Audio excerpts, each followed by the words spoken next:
Welcome to Sari, Conversations with Mimi, a weekly podcast by Dinah Social, also a member of the GUERRILLA Podcast Syndicate. Sari is where we can show that ordinary people do extraordinary things. Tune in to be entertained and to learn something new with your host, Mimi Lorilla. Hello and welcome to Sari, Conversations with Mimi, a podcast featuring hot topics and other topics of interest for both men and women alike. This is your host, Mimi Lorilla, welcoming you as we have another episode again where we interview people who share their passion and commitment to their profession, to their talents, to their cause, or to anything that they are involved with. And here at Sari, we share stories to inspire you, stories from ordinary people who make extraordinary things. So for this episode, I know that I've already said that episode 2 is all about people that are working online, people that are freelancers, people that are business owners doing business online. This is a different episode today because we have a very special person with us. This is like a personality interview, and I think I will consider her a rare gem.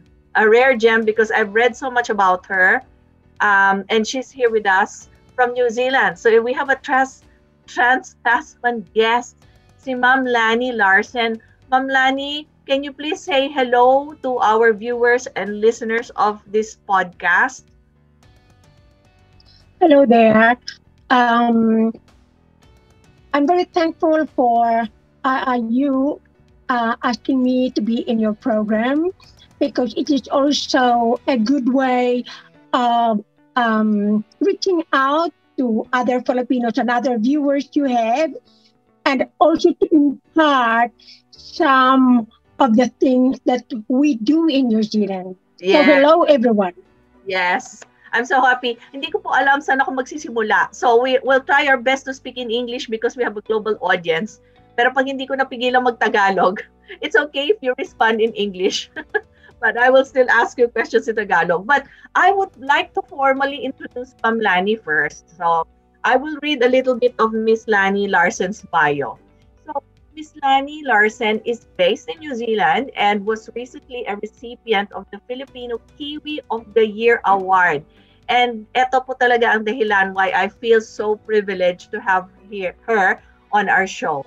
She's originally from Bacolod, Negros. She completed a Bachelor of Business Administration and became a radio announcer in DYWN in Bacolod City. And then she got married to an engineer New Zealander who did projects in various countries such as Pakistan, India, Fiji, Papua New Guinea, Turkey, and others for a brief period of time. However, they stayed in Australia for 25 years. And in that time, Lani became involved in establishing Filipino organizations, particularly the Broken Hill Filipino Association, a social and cultural group called Central West Filipino Association Social and Cultural Group.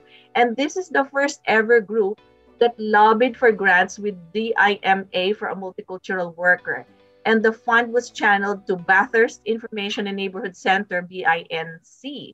So Philcori, Filipino Community of the Hunter Region, is another charitable group that has continuously fundraised for the needs of the people in the area.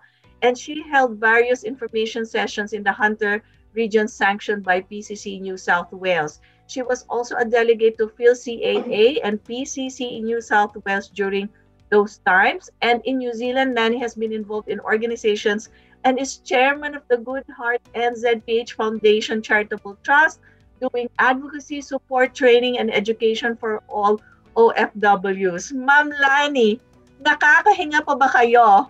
I am not surprised why you are the reigning and current Filipino-Kiwi Hero of the Year Awardee. Congratulations po. I am so privileged. I don't know how you did it. I mean, how does it feel to be given such an honor and an award for all of those things that you've done, setting up organizations, etc., etc.? Yes, it was a great honor to be representing the Filipinos in different parts of the world. As I had been traveling and I saw a lot of our overseas Filipino workers in different parts, and they have this so-called hardships in adjusting to the places where they are. And some actually were just missing home. So that urged me to become friendly with them at first, because in order to help them, you need to get their trust. Trust is a very important factor in helping our Filipinos, because they don't give out themselves quickly when they first met you. So, in other words, in all these travels, there was a need for constant support for our Filipino workers. First and foremost is their ability to exercise their rights and privileges, wherein sometimes most Filipinos are just quite shy or maybe withdrawn from. Yeah. So anyway, as I said, where are we? The Filipinos, as I said, they were adamant to exercise their right. So we are there to help them and encourage them and educate them. In other words, we hold forums and seminars, and if there is a problem for them, especially here in New Zealand where we are now, there has been a lot of exploitation among our overseas Filipino workers. And that is why we are advocates. Good Heart New Zealand Philippines Foundation Charitable Trust is an advocate for all Filipinos in New Zealand, as well as going for the right in their employers and their there is something like their families back home.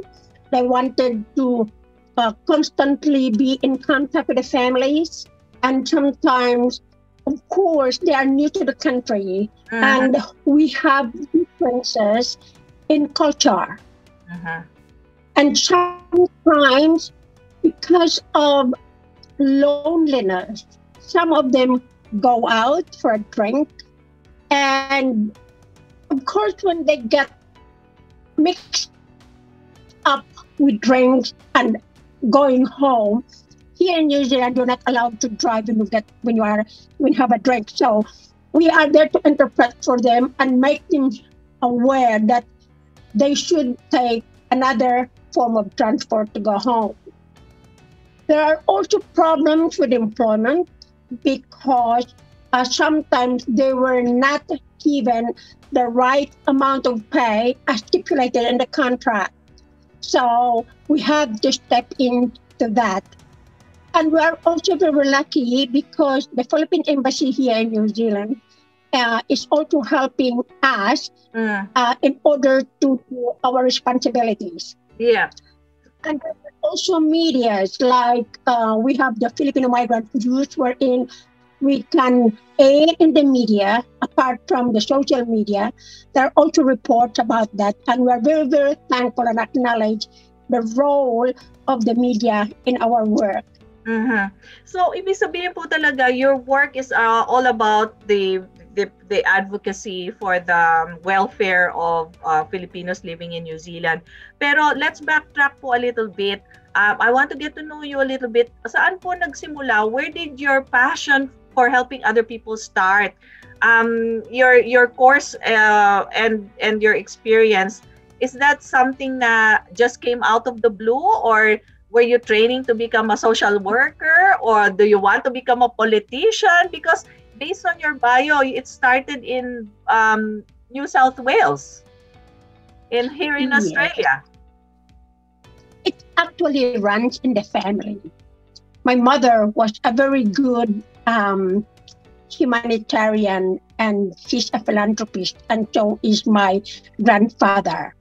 And we were taught when we were young kids that there is no such thing as well-off and the poor. We are all equal. So it started from there. And way back when I first went to Pakistan, I had to help this Filipino to go home to the Philippines, and she has no money. So I asked for donations from the company to send her home. And at the time too, we were in the middle of the Afghan crisis. So I also helped in the refugee volunteering work with Afghan women. They are the international women's group, the wives of diplomats and other Europeans who were in Pakistan. So from there was no looking back. And I went to Turkey and the same story happened. And when I was in Australia, it was the most enjoyable part of my journey actually was Australia. We have tapped the talent of the Filipinos in Australia in regard to community volunteering. We steered into them, especially the young people. We started to have fundraising, which at that time, of course, we Filipinos are very famous for beauty pageant. Yes. So, yes. So we organized the Mr. and Miss Philippines of the Hunter Region Incorporated. And out of the money, we sent money to the Philippines. We took the young people to the Philippines and try to show them where the roots are coming from, where the cultural heritage was. Because most of the kids were born in Australia. And it was an amazing journey for them because they have seen how gifted and how lucky they are to be living in Australia. So Phil Corey, as we say, the Filipino community of the Hunter Region Incorporated, has been instrumental in giving aid to the non-government organization, and so with CFO and ABS-CBN, and we also went to the provinces to give help to, one is in Palayan, and the other one was, if you can remember, there was the Pinatubo eruption. So we went into there, we had schools there, and we bought books for them. So that journey has been ongoing, and it was an amazing thing because some Australians did not realize really until we show the things we have done in the Philippines during our Independence Day celebration. And then that steered the interest in them. So many times they were featured, and then some of the Filipinos has been invited to the so-called the Filipino Fiesta in Blacktown, which is the biggest fiesta in New South Wales. So we were there, and I was also included as director for the Philippine Communities Council of New South Wales. We are also just in the status of women. We have one which is called Consultative Committees on Women, which changes the outlook of the government. At that time, there were 13 Filipinos murdered in Australia by their husbands. And Ana Marie Antonio was one of the instigators, and we had formed a consultative committee, and two with other community leaders like Kate Andres is still there in Sydney, and also Jess Diaz, and other community leaders like Rod Dingle. They were all there trying to lift up the image of Filipinos. And so we also have the so-called FILCA, which is the umbrella, it is the national body of Filipino organization. So from there, I had gained a lot of experience. So when I came to New Zealand, I find there's a big difference between Filipino community in Australia and Filipino community in New Zealand.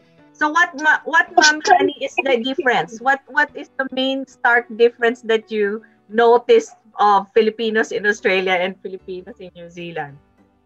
A very, very big difference, because in Australia, the Filipino community are into lobbying for changes in the government in order that multicultural people will be accommodated. Mm-hmm. Because most Filipinos in Australia go to Australia to settle and live. In New Zealand, it's different again. Most people here come just to take a job, send money home. Not very many are community oriented. That is probably the reason why Good Heart will only be 2 years in August, but it seems that we have gained the trust of the community because we are working for them. Mm-hmm. It's not about us, it's about them. Mm-hmm.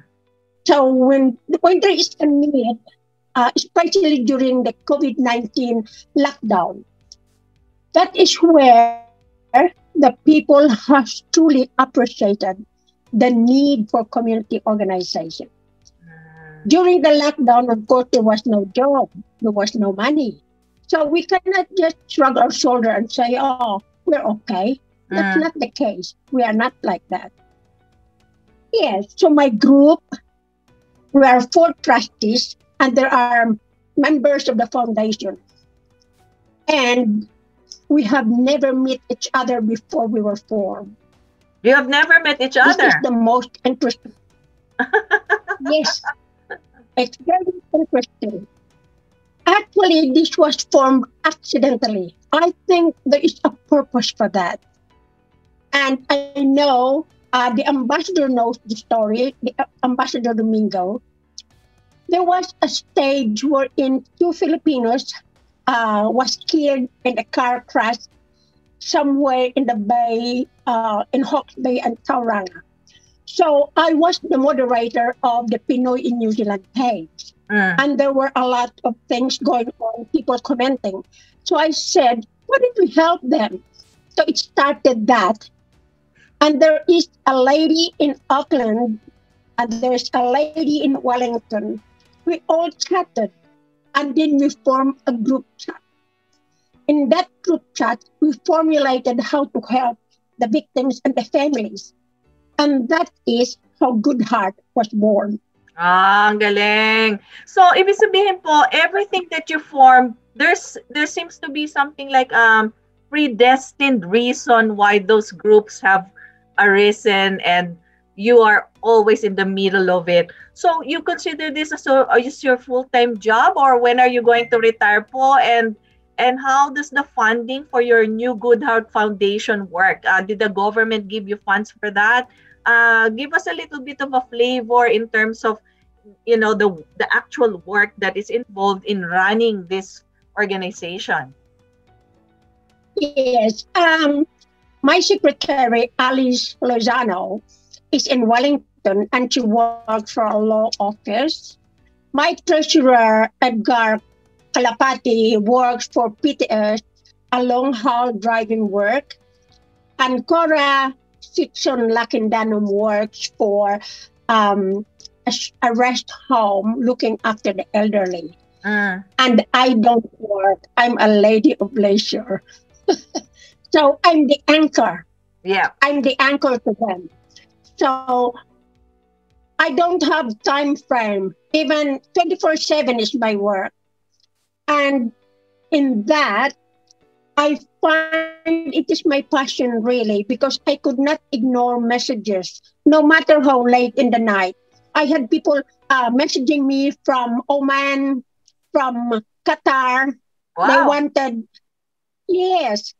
And there was a lady that she wanted me to get her some referral for her passport. And it's a long way. So we had people from the Philippines as well who were asking us. And At first, it was very good, but because of COVID-19, we focused on that. And we started to put some money, like I put $100, the others put $100, and we buy the groceries for the people. And then we put it on Facebook and say, oh, so and so has been needing some food boxes. And it's just amazing, Mimi. It's just so amazing. That brings out the best in everyone. Yeah. Because so, everybody like you is required po talaga, Ma'am Lani. My other question is, don't you absorb the stress of the distressed Filipinos in need? Or can you separate yourself from the stress and the burdens of those people needing help? I'm just curious about how you manage your physical well-being, your mental health, and still, smiling at them, always ready to give them a hand. Can you describe that to us po? It did get into my nerves sometimes, but I must be honest, it is a form of therapy for me. Wow. I find it very therapeutic since I lost my husband 8 years ago.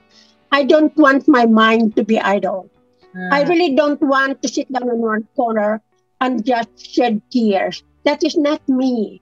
So I have to find myself useful. That is why I find it very inspirational to help people, because it is lifting up my spirit as well. Yes. So if I see people happy and I don't accept failure, it's just not me. I really want that certain job to be successful. And yes, and I think because of that, most of my trustees has find that they also have to keep up with me. Yes, that's my next question po. Do you have a succession planning? Because Ma'am Lani will not always be physically strong enough to carry on. For example, I'm assuming your Australian organizations are still operational, but there are new breeds of leaders in that program. But now you are in New Zealand running this. What is the future looking like for your organization? Are you going to stay there until the very end, or are you slowly building up your new crew of future leaders like you? I think it is a good thing to train the younger generation. Training the younger generation, showing them the way. Because as we say, we have to pass on what we have done to the younger generation to be able to have that organization survive the years to come. Yeah. That is the reason why Filipino community of the Hunter Region Incorporated in Australia has survived since I left in 2006. I have trained people. And when there is a problem, they will ask me and I will tell them this is the way to do it. And oftentimes, before COVID, I used to fly there to be able to see how they are. However, now I find that they are a lot stronger, and the officers are also training young people there. And if there is really a very sensitive issue, like from the office of the charities, sometimes they have issues that they need to talk to, and they ask me, what are we going to do? Because they know that I was an expert on that, having been to about 3 audits from the department before I left. And in New Zealand, it's also the same. We are training people to be able to help us. Like on May the 23rd, we had a fundraising for this Filipino who was lost while fishing in the rocks. So Cora, the one from Hamilton, representing Hamilton, she's doing some fundraising, and she has people, she trained them. And so with us, like with me, I really would like someone to take that opportunity and that job later on, because I will not be here forever. Yes, I was already thinking, meron na po ba kayong ginawang handbook on how to run a charitable organization, or do you have a manual, a Lani Larsen manual that would assist in handing over your wisdom, everything that's in your head, everything that you learned, all those years of experience? By now, you could have written a book, ma'am, Ma'am Lani, about everything to help the Filipinos. I was just amazed that most of my officers in Australia were just amazed.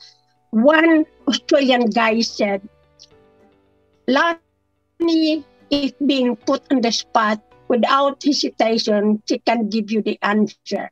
I just don't know. It's probably my confidence.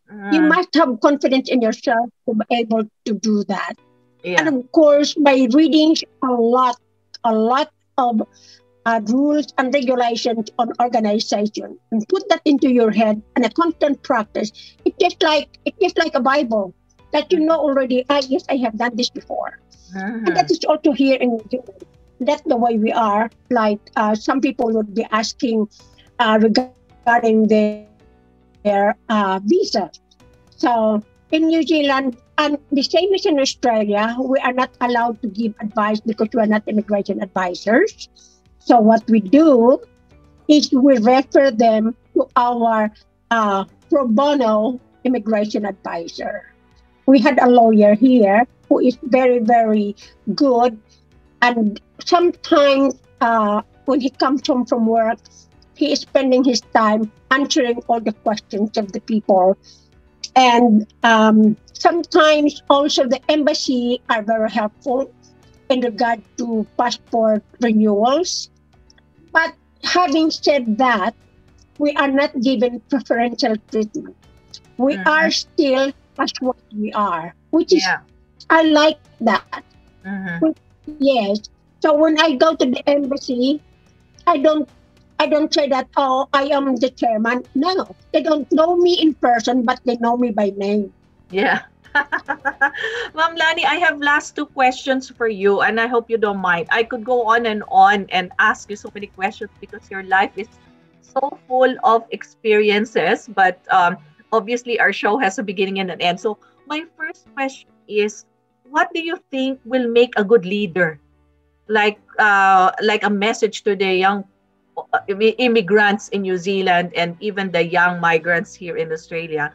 What would make a good leader so that they can be like you, so that they can also serve their community and give back to the community, their new adoptive country, so to speak? That is a very good question, and I hope a lot of people would put that into their heart. New Zealand offers big opportunities for them. In New Zealand, we don't tell lies. Never tell a lie. For young people and prospective migrants into the country, they must have to tell the truth when they are filling up their forms. And then when they arrive in New Zealand, they must try to assimilate into the mainstream community. By doing that, they will feel at ease with the surroundings. If they only group with the Filipinos, when they go out alone in the mainstream communities, they will be lost. So first and foremost is they must assimilate to the mainstream community in order to be able to accept the New Zealand way. Secondly, just be honest with yourself. If you don't know, say you don't know. Don't pretend that you know. And third, be good in what you do. Because we appreciate, regardless of whether you're an academics or you have not finished high school, in New Zealand we're all equal. We are treated equal. So don't pretend. If you don't know, ask. And I think those three things that you should do will endear you to the mainstream communities in New Zealand. Because I have experienced that when I first came to New Zealand. I mean, the accent is different. Yeah. The terminologies are different. Yeah. You know, yeah. So when they say, I went to the shop and I said, I want to buy some candies. And they look at me, candies. They gave me a lolly. Yeah. Yeah. I said, this one. And they said, oh, lolly. They say, we're lost in translation. That's There's right. too many things. Too many adjustments po talaga. That's really needed. I do agree in everything that you said about assimilation. Now, Ma'am Lani, for my last question, Kiwi Filipino heroes, do you think that is there any more in your bucket list or nagawa nyo na po ba lahat in your dreams? Meron pa po bang dream si Ms Lani Larsen for herself and for the community? So in responding to that, you can also give us your inspirational message for everyone. Yeah, personally, I consider myself so blessed. I'm blessed. I have nothing to ask for myself. But what I wanted for my Filipino community is an equal partnership between Kiwis and Filipinos. They should not be below. They should be equal. And that is my most the most dream that I will have is to be able to reach to that point. And how will I do that? By educating our Filipino community to be able to come up to that level. Then and only then, things are better. That's my only wish, is that we Filipinos will be recognized only in New Zealand and globally. That we will be equal partners. We will not be considered, we come from the Philippines. No, we are Filipinos, and we have to be very, very proud of where we come from. That's right. Wow. Talaga pong even I have goosebumps hearing you say that, Ma'am Lani. And I'm so inspired by what you've shared with the people listening to us and viewing us today. So again, I'd like to thank you for your time. I know it's not easy. Baka nga po ito lang yung inyong parang moment of rest. Still doing your stuff with me. And at least you're not in front of your distressed clients or the people that you wanted to support. So I do wish to thank you for your time today. And I hope I could get an opportunity to come back and interview you again for maybe part 2. Because sometimes Ambassador Gary asks me to help facilitate conversations just like today. So I'm pretty sure this is not the first and the last time that I will get to talk to you po. So I do really thank you for being here today. So with that po, we will formally close the program. Thank you everyone for joining me and Ma'am Lani Larsen in this special interview. If you are inspired by Ms. Lani's story or you want to get hold of Ms. Lani, let me know and I will connect you to Ms. Lani. Baka may kakilala kayong mga kababayan natin na nangangailangan ng tulong. Ms. Lani's Charitable Trust Foundation will be able to help you out. So my email details are down in the comments section and the description. And please, SAMU'T Sari is a member of the GUERRILLA Podcast Syndicate. Please subscribe, like, and share our videos to others so that the message of Ms. Lani can be spread out to as many people as possible. We can educate them, we can inform them, we can inspire them. And also the other programs of the GUERRILLA Podcast Syndicate, please tune into them as well and support. Ma'am Lani, thank you very much again. This is Kimi Laurilla signing off, and until next time. Bye po, Ma'am Lani. Hope to see you soon. Thank you. Bye. Thank you.